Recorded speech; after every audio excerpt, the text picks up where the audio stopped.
This week's Torah portion is the Parsha called Mikeitz. At the end of 2 years of Joseph being in jail after having thrown into jail after his episode with Potiphar's wife, he's in jail.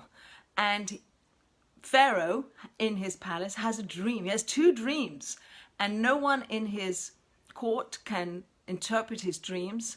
And the cupbearer of Pharaoh remembers Joseph, and he tells Pharaoh, get the guy out of jail. He knew how to interpret the dreams, and the dreams that he interpreted came to be. It was real, and he is able to interpret dreams. So Joseph is plucked out of the prison, out of jail, out of the depths of the Egyptian dungeons, and he's brought into the royal palace, and he listens to Pharaoh's dreams. So Pharaoh has 2 dreams.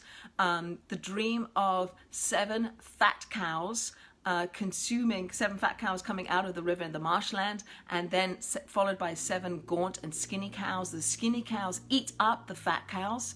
He wakes up, he has another dream about 7 ears of wheat, and how there's big fat ears of wheat followed by 7 skinny ears of wheat, and the skinny ears of wheat eat up the fat ears of wheat. And we read in the Torah that the fat cows and the skinny cows and the fat ears of wheat and the skinny ears of wheat exist at the same time. And Joseph interprets the dream. Not only does he say, this is what's going to happen, Pharaoh, you're going to have 7 years of abundant harvest. There's going to be lots of produce. There's going to be lots of food. There's going to be abundance in your land. And then there's going to be 7 years of famine, followed by 7 years of famine. And what's going to happen is that the 7 years of famine are going to literally eat up all the stuff that you have, all that you have accumulated in the 7 abundant years are going to be consumed. So Joseph says to Pharaoh, you need a wise and discerning man to help you plan, to help you put away for those years of leanness, those years when there's not going to be enough. And I think that what I want to bring out is 2 lessons about this abundance followed by famine, and the importance of both. So if we take our lives today and the way in which our lives play out, and we spoke about it last week with the metaphor of the dreidel and how the dreidel spins, and sometimes it lands on abundance, sometimes it lands on where we get everything, and sometimes it lands where we give nothing, and sometimes it lands where we have to give in something. So too our lives are ups and downs, hills and valleys, and we go through periods of abundance and hopefully periods of good times, and many times they're followed by more difficult times and struggle times. But what we have to do, just like Joseph is telling Pharaoh, is we have to, in the abundant years, fortify ourselves. We have to put into our storehouses of who we are enough resources and enough tools, so when the hardships come, we know how to deal with them. I can't tell you how many people I talk to, and myself included, where when rough times come, I have no idea how to deal with it. Like, I don't know what to do. But if I was able to use the abundant times, the plateau times, the good times, to work on my friendships, to work on my relationships, to work on my faith, to work in my relationship with God, to understand more, a little bit more about the goings on of God in the world and spirituality and so on, I will be better equipped to deal with the famine, the times of famine. And so this lesson of using the abundance to help us in our years of lean, or our lean times, is a lesson for our lives today.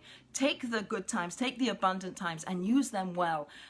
Build yourself up, learn, grow, have faith, develop a relationship with God, strengthen your relationships with other people, and that will do you well in the lean years. Another way to look at this abundance and leanness is our lives. Our lives are considered to be time of abundance. We, thank God, have a body and a soul combination which allows us to do and to go and to smile at people and to phone people up and to bake challah for someone, to call someone on the phone and say hello, to light the Shabbat candles, to light the Hanukkah menorah, all the things that we can do, literally do, because we have the capacity in this life, in this world to do now. They're filling up our storehouses. They're filling up our warehouses of abundance abundance. So when we leave this world, we will have accumulated, we will have felt like we've contributed to the world, that we've done something, that we have developed ourselves, that we've grown ourselves, that we have birthed ourselves, literally birthed ourselves into the next world. We don't take our money with us, but we take what we do with our money with us. We take our good deeds with us. We take our good name with us. And so this world is an abundance of opportunities to bless people, to connect to God, to connect to each other. These are abundant times. Even in COVID, where we're shut in and we can't do all the things we used to do, there's still a lot we can do, and there's still a lot we can work on. And these are the years where we can do that. When we pass away and we're buried in the ground, we're put into shrouds, white shrouds, clean white shrouds, and the shrouds have no pockets. And the understanding is that we don't take anything with us. There's no thing that we take with us, but we take with us who we are and what we've done. And this is the world to develop who we are, what we've done, and this is the world of abundant living. Even if we're constricted, even if we're limited, we still have a lot we can do to build ourselves and to grow ourselves. So when we birth ourselves, so to speak, when we die and we go into the next world, we have an abundance to take with us. So those are two lessons that come out of the dreams that Pharaoh had. The other point I want to bring out is that when Joseph was in jail, when he was in the dungeons, all through of his life, we never read in the Torah, we never read God speaking to Joseph. We do read about God speaking to Abraham and to Isaac and to Jacob. We read God speaking to our forefathers and our foremothers, but we don't read about God explicitly talking to Joseph. What we do read is his dreaming, and we read how he interprets the dreams as a prophecy. In his dreams, he sees what will be. He understands that this is going to happen. He had a dream of the sun and the moon and the stars bowing down to his star, because in actuality, that is what happens as the stories play out. So his dreams are a prophecy, and we understand that a dream in our day is a 60th of prophecy, and we also understand that sleep is a 60th of death. So when we sleep, our parts of our soul leave our body and they go up into the upper realms, and they are able to communicate with people who have predeceased us, and they are able to communicate with angels. God's able to seed ideas into us, and we wake up with these dreams, or we wake up with ideas, or we wake up with wisdom that comes from the higher realms, that comes from a source outside of ourselves. And so sleep is likened unto a 60th of death, because a part of our soul has gone up into the upper realms, and then we wake up and we have a correlation, we have a connection to those upper realms, and we then have a mandate, so to speak, or an opportunity to use that wisdom and shine it out into the world. We become the conduit for taking the wisdom, taking the ideas, taking these thoughts and playing them out into the world. And not that we know how to interpret dreams today, but that there is a capacity to understand that dreams are a form of communication that God has in this world, and more importantly, that God communicates with us by the proverbial tap on the shoulder or the proverbial wink of the eye, that things happen, that events happen, that people come into our lives, or we have an idea to go somewhere or do something or call somebody up, or whatever it is, that we don't know where that came from. It comes from above. It comes from God. God is seeding us with ideas. And if we can discern which ones to follow and how to follow them, then we can be the people that we're mandated to be, which is the people who shine light into the dark world. And here we are at Hanukkah time, on the 5th day of Hanukkah, the darkest time of the year.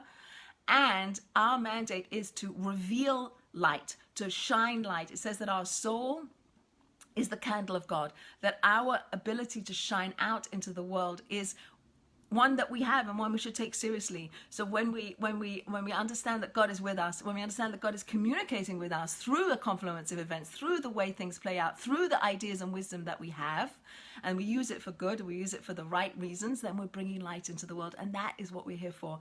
So to wrap it all up, the idea of dreaming as a form of communication that Joseph was able to tap into, that God could communicate with Joseph through the dreams and through the course of events, that Joseph knew that God was with him all the time, that God was with him all the time. Even when he was in the deepest dungeon, God was with him. Even when he was in Potiphar's household and he was being seduced by Potiphar's wife, God was with him. That God is with him when he is interpreting Pharaoh's dreams in this week's Torah portion, God's with him. God's with him all along. And God is holding his hand and helping him interpret the dreams and helping him play the story out. And so too in our lives, God is helping us. God is seeding us ideas. God is giving us divine communications. If only we could attune our antenna to pick up those messages and integrate those messages and feel empowered by those messages, that we have this divine kind of radio transmitter to shine our light into the world and to take the message of the Pharaoh's dreams of the abundant years to create our own storehouses filled with good relationships with family, with friends, with community, with God, so that when the hard times come, we have tools to know how to deal with it. And also so that when we come to the end of our lives, that we'll look back and say, I've used it well, I've created a good name, I've done good things in the world, and I'm going to take that storehouse of goodness with me into the next world. So I wish all be blessed with a light-filled Hanukkah, that as dark as things get, there was Joseph in the pit of Egypt, the worst regime in the world at the time, and he was in the dungeon of Egypt, and he was brought out in a blink of an eye. His life changed. He went from the bottom to the top. He went to Pharaoh's palace. He became second in command.